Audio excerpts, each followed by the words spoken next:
More fuel for the housing market. Let's have a look.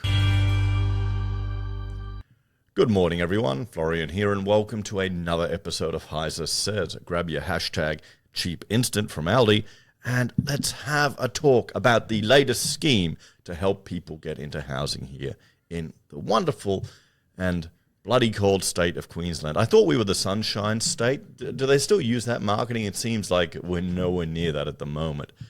But anyway, they've introduced, we'll bring this article up here, Queensland government spurks a shared equity scheme for first home buyers. Now, this is not the first one that's been in place around the country. My criticism with these schemes is that, well, the government is taxing you, forcing you to pay a fee here. Then they're giving you a tiny portion back to let you buy a house when you're first homeowner. Well, but you won't be a first homeowner, will you? The government will own a chunk of your house. So they're forcing you to pay all this money as you live and work. They're forcing you to lock a big chunk of your earnings away in superannuation. The previous generations didn't have that encumbrance in saving for a deposit. And then they're going to bestow upon you some of your own money back to you, but they will own a part of your house. So there's a whole lot of issues with these type of schemes. Some have occurred around the world. We'll look at some of them. But here we go, boost to buy scheme. I can see why they're doing this. They need to do something because getting into a house is just insane. Boost to buy scheme will see the government contribute 30% equity for new builds, 25% for existing homes, for properties up to $1 million for eligible first home buyers. They've also extended the $30,000 first homeowners grant for eligible new builds. And this is a conservative government that we have here in Queensland. But, there you go, guys. Let's have a look from SQM, some of their research. I'll just drag over this website. This is asking property prices in Brisbane, in my city. And we can see, 2020. Remember 2020, 2019? Why isn't that popping up with the value? Anyway, we can see where it is. 2020, 2019, you're, hovering over 500 grand on the way to 600. I remember when we were doing videos on this channel discussing the property prices that was so high. It felt crazy. Remember, we had the bushfire. The bushfire was the big thing. And, well, then, of course, we had the pandemic and the lockdowns and the crash in the cash rate. And I will bring up this chart just for you all to see. There you go. You can see how the cash rate just plummeted. That was artificial. That was an artificial intervention in the market because, well, they were concerned about the property market. Remember when they were testing a 40% decline in property prices? But here we go. Look at it now. What's this? Brisbane, 3-bedroom house, over $1 million now. Over $1 million. 3-bedroom house. That is the normal average house an average family needs. 3 better. Mum, dad, the kids, and a guest room. Or you put other kids in that room. Or you get auntie or uncle visiting. And we're talking $1 million now, guys. Now you have to understand, when you look at housing, people will often compare it to, the average wage or the median wage of someone. We need to stop thinking like that because that includes all the people that are now not going to have the capacity to get into the market. That includes the people that are too old. That includes the people that are too young. You need to look at the wage of a full-time professional, usually 2 of them now, because we're in the modern times. So you can't have just one you can't support a household anymore on one income. That's a luxury. We see it. Well, we've seen it in the homeschooling community where families have had to make sacrifices, where the wife can't work, usually, and that can cut your earning capacity in half. So don't be comparing these prices, of $1 million to, some guy earning 60 grand a year. You got to compare it to a family earning 200 to 300 a year, 2 professionals, because that's what you need if you want to get a shot at this, guys. So you can see how it just went up and up and up and up and up. What do we have here? You've got, here we go. That's now appearing. June, what's this? Combined 1.2 million. All houses, 1.2 million. Units, 700 grand. 730 grand. 2 bedders, $700,000. So you'd rent out one room and have one there. So we can see housing is going crazy in Brisbane. Anecdotally, there were people literally just over there on the corner behind us. They're doing a set out for a new build. They've got the Asian builders there can't speak any English, but I have to talk to via iPhone apps to get the fence sorted at the boundary. And they're doing a really bloody good job. They're doing a demo. We'll have to see what happens across the street. The guy's sold the owner has sold the house and someone's trucking it away. So here in my little street is a microcosm of construction in Queensland. It's just going nuts. It is going crazy. So it's not going to change anytime soon. We've got a lot of demands for property here in Queensland. We've got a lot of, the education sector where we've done a lot of projects. It's just been going crazy too because of increased demand. Last year and the end of this year, we pretty much designed an entire school extending onto the back of another school, so another campus. So let's have a look at some of these other countries' schemes that we have here. Now, I asked Copilot to do this research for me, and frankly, I'm finding it's pretty good when you are using these AI bots or large language model bots as, what do I use it for?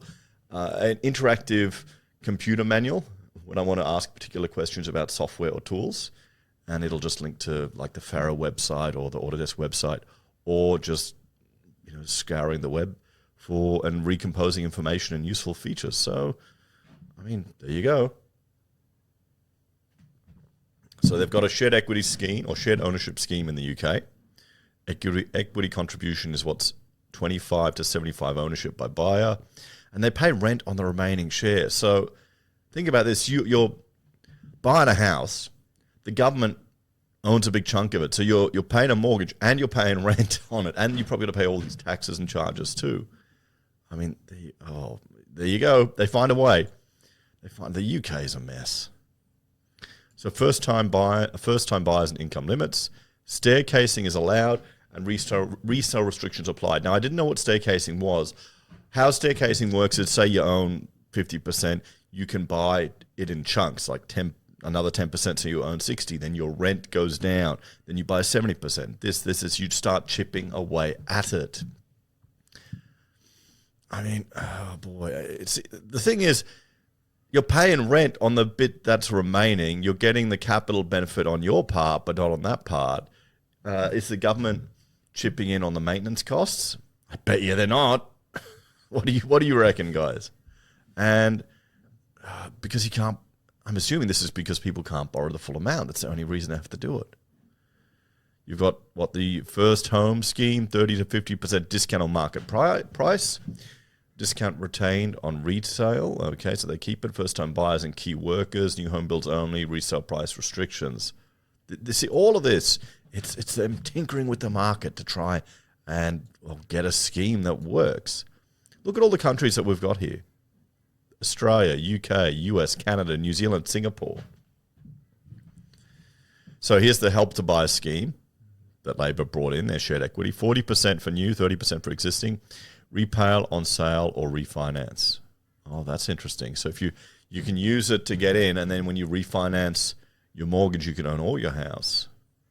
There's income limits and first home buyers, no interest, government co-owns a share. See, this is what people voted for, or what we've gotten.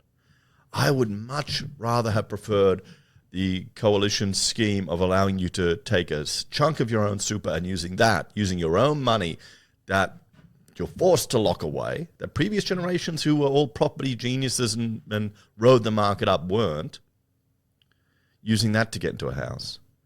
I'm of the argument that having a house that you own in retirement is much better than having a big chunk of superannuation and no house. You need stability. But putting on my conspiratorial thinking, you've got the left-leaning people that want, they're driven by jealousy and envy and want to ensure a level of perhaps state dependency. Maybe I'm just being a bit cynical there. What do you reckon, guys? What do you think?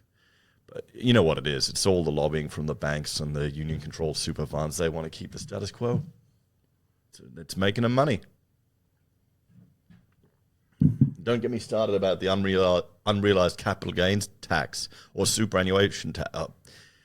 We'll talk about that in another video. So you've got a shared scheme in Queensland. That's what we're talking about now. Repay when selling on refinance, state-specific criterion similar to the federal scheme. USA, they've got community land trust. Land is retained by a non-profit. The land is leased, resale price capped, varies by the trust, and it's to keep housing affordable long term. I mean, the US is a funny place. You've got places where housing is so dirt cheap, and we'll look at it as foreigners. We'll look at it, and I remember we used to do Twitch streams where we'd be looking around different countries and looking at all the cheap property and just salivating, going, "Wow, that's so cheap, such a bargain." I remember we were doing an episode where we were looking at New Zealand, and all the Kiwis were watching the show, and they were going, "Why? You don't want to live there. That's a shithole. There's no work there. It's full of drugs there. It's a problem there." And these are the things that there's a reason why property is cheap in some areas. There's a reason why New Jersey has all these affordable properties, because of the huge land taxes and all these other issues. Local equity programs in the US, 10 to 20%, repay a share or shared appreciation. There's income and residency requirements. City retains equity to preserve affordability. Wow. Land of the free, huh? Canada. First-time home buyer incentives, 5 to 10% shared equity. Repay after 25 years or on sale. I wonder if they take your house if you can't pay it, or you're forced to sell. I hope not. You think something like that wouldn't be that stupid, but then again, you got to be careful with these things. It's best to have a cynical perspective on all of these schemes. No interest, repay based on home value. Yeah, and look at housing in Canada. Canada is just, it's as bad as Australia with house prices. New Zealand, the first home partner, up to 25% from Kagan Aura. Buyback share over time, so you can do staircasing, income and property testing, government co-ownership, flexible buyback. See, look at this. Look, all these countries are doing similar things. And how many generations ago it wouldn't... Oh, I mean, housing has always been unaffordable, always been expensive. People have always bitched about it. The biggest issue, I would say, nowadays is you need 2 incomes to buy a house. That's it. Our quality of life has gotten to the point where, look at all the daycare in the media, all the issues that are happening there. People are putting children that don't need to go to daycare, 2 and under, because frankly, I'm hoping it's only because they've got no other choice and they have to just to get ahead. If you're doing it for socialization of children that parallel play, it's just as you've fallen for bullshit. And I'll do an episode looking at that later. This is the thing. We're in a situation now where you need both the husband and wife, usually both need to work. So Singapore, they've got schemes, subsidized purchase, not equity. Okay, so it's not a shared equity scheme. Structured resale and grants. It's only for citizens and income limits, and affordable public housing with resale rules. So probably a bit different to some of the other schemes here where we seem to have shared equity in a lot of them, not the US. So, okay, you've got people that are spruiking these things. It's an opportunity to get into housing. The politicians are always going to play it up because, well, they want people to own houses. We want home ownership here. You want stability. You want a house that's your own, even if it's half bloody finished. Now, let's look at some of the risks here for this scheme. And this is an article from the University of York. Affordable home ownership schemes, risks explained, need to be better explained. Okay. Here we go. People in shared ownership schemes may be particularly vulnerable due to lower resilience. Shared owners show greater indicators of being vulnerable to financial harm than other mortgages and were already struggling financially to a greater extent during the pandemic lockdowns. Shared owners have more indicators of financial vulnerability, 53%, than other people with mortgages, 37%. Remember here when they introduced, what was it, the 2% deposits that's all you needed, just 2% of the property value to get into a house. And a lot of single parents that was targeted at them got into it. And you can understand why people would want to get into a house, because you want stability. You want to ride the wave up. You want a place to call your own. But the problem was getting 2% for $1 million house is nothing. Everyone should be able to scrape that together. So even if you're struggling, you could get into one of these loans, and then you might fall into a trap where you're in when the cash rate is at 0.1% and it's shot up now, much higher, the cash rate target, And, well, there you go. Life isn't as easy. And we saw article after article appearing about people that were struggling in this situation. And, I mean, there are always going to be people doing it tough. That's always going to happen. It's part of life. And it's not like people don't go through phases. Okay, I guarantee you many of the viewers of this channel who are doing financially quite well have gone through times when they weren't doing so well. It's either a phase in your life, maybe a disaster's happened, a project's fallen over, or you've had some other financial struggles. You go up and down. That's the journey of life. But the problem is here, the government is spruiking to these kind of incentivizing them, like kind of similar to the cash day loans, those type of things. So let's have a look here at more of the issues. Inflation, the implications of inflation-linked rental payments were not transparently explained to many who entered into shared ownership schemes. So this is in the UK model where they've got to pay rent on the bit they don't own. And that's linked to inflation. So shit, imagine that. You get a home. You buy a home. You want to get out of the rental market. But you're still in the rental market. So you kind of get the worst of both worlds. You can't even be renting off a family member that gives you below market rates because they're family and they want to take care of you. No. You're buying off mummy, daddy, government. So it's going to be linked to inflation. Should even this unrealized capital gains tax scheme that Labor wants to put in to suck everyone's super away from them, even that isn't linked to it's not indexed to inflation. It's funny, isn't it? All the stuff where they hoover money out of you is magically indexed to inflation, but all the stuff where they give you money back or give you money isn't linked to inflation. I wonder why that is. I really have to wonder. Maybe I'm just getting cynical and old in my age. What do you reckon, everyone? People in shared ownership properties tend to be offered higher interest rates than regular mortgages due to banks classifying the groups as having a higher risk. There you go. Typically 0.7% more. So they're getting screwed everywhere with this thing in the UK.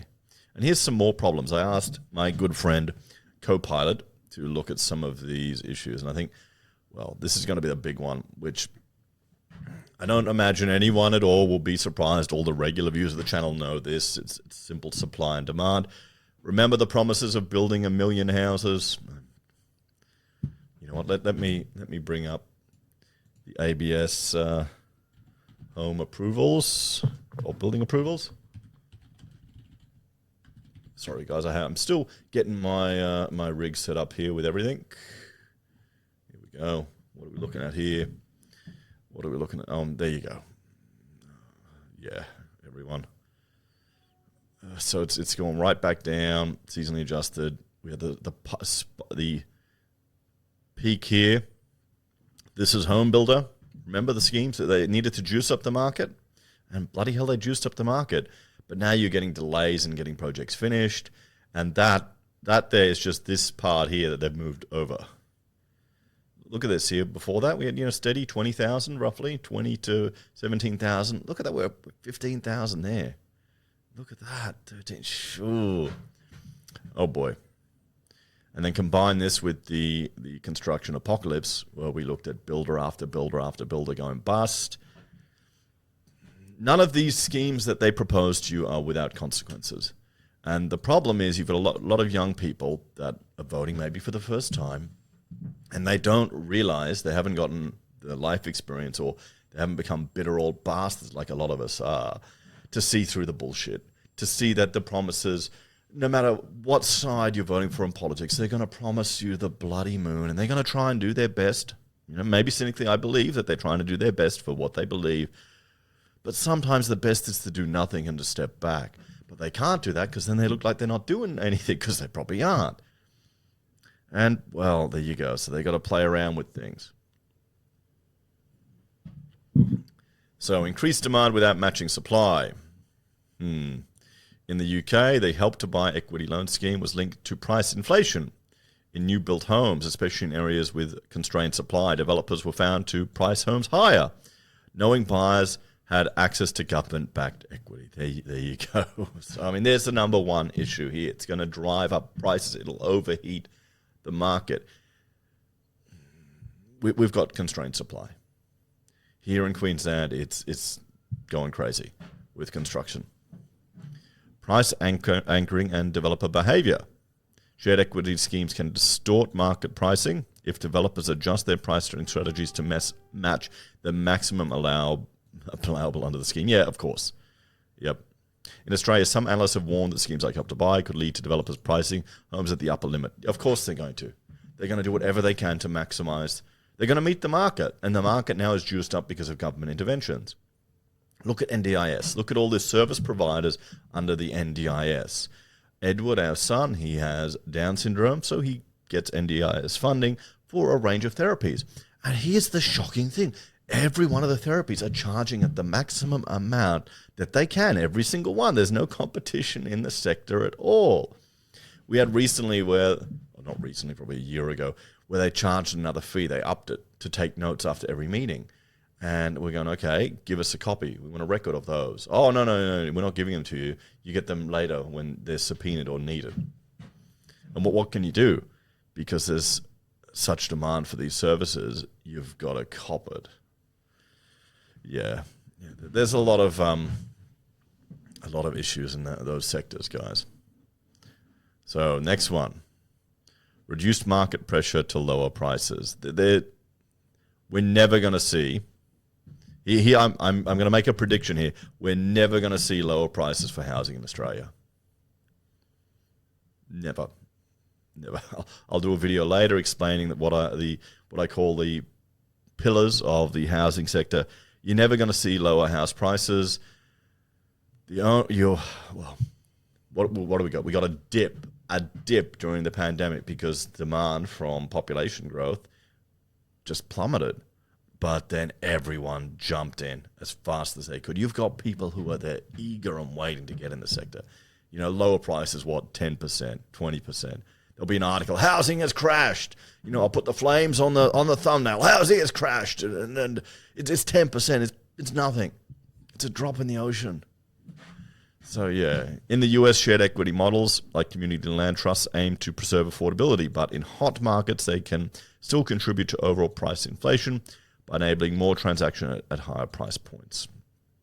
There you go. Yeah, we're not going to see lower prices. And this is why I argue allowing people to access super. And they say it'll just drive up prices. Yeah, everything's going to drive up prices. We just need to stop constraining people. We need to get ownership. Long-term affordability versus market dynamics.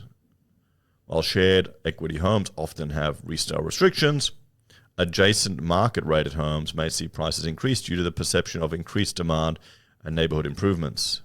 Big Sky in Montana, shared equity condos sold at one-third the market rate, but this highlighted the unaffordability of surrounding homes, potentially reinforcing high market prices. Oh boy. So yeah, there we go. So let's finish up by having a bit of a chat about this, eh?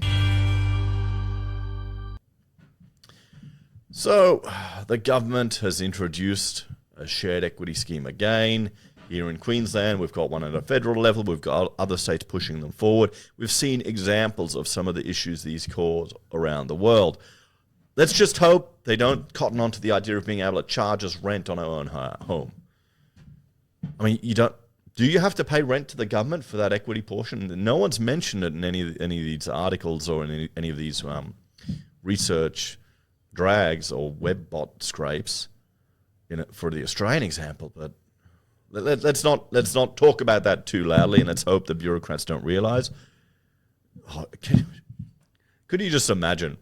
We've got all these properties in a shared equity scheme, and then you've got a Labor government or even a coalition government. Let's not be partisan, and we both know they're both bastards when it comes to wanting to hoover up more taxes from you, and revenue's getting a bit short, and you've got some bureaucrat on $500K a year sitting in a cushy office with a $3,000 desk and a lovely fit out, beautiful views. Never done an actual physical job, who just sends emails and goes to pre-start meetings and cultural events, and thinks, oh, look at all that potential rental income we could have there. We're giving away $5 billion a year in lost rental income. Can you see it? Can you see it happening in 10 years' time? Maybe I'm just getting bitter and old. I'm turning into a grumpy old man. I'm evolving into my boomer state. But shit. Guys, here you go. Another shared equity scheme. There are issues with it all around the world. It's not going to change here in Australia. People are going to call for more and more market intervention. There's going to have to be some tough times where a generation learns why you want a government to step back. What do you reckon? Anyway, thanks for watching. Catch you all in the next episode of Heiser Says, and I'll see you next time. Bye for now.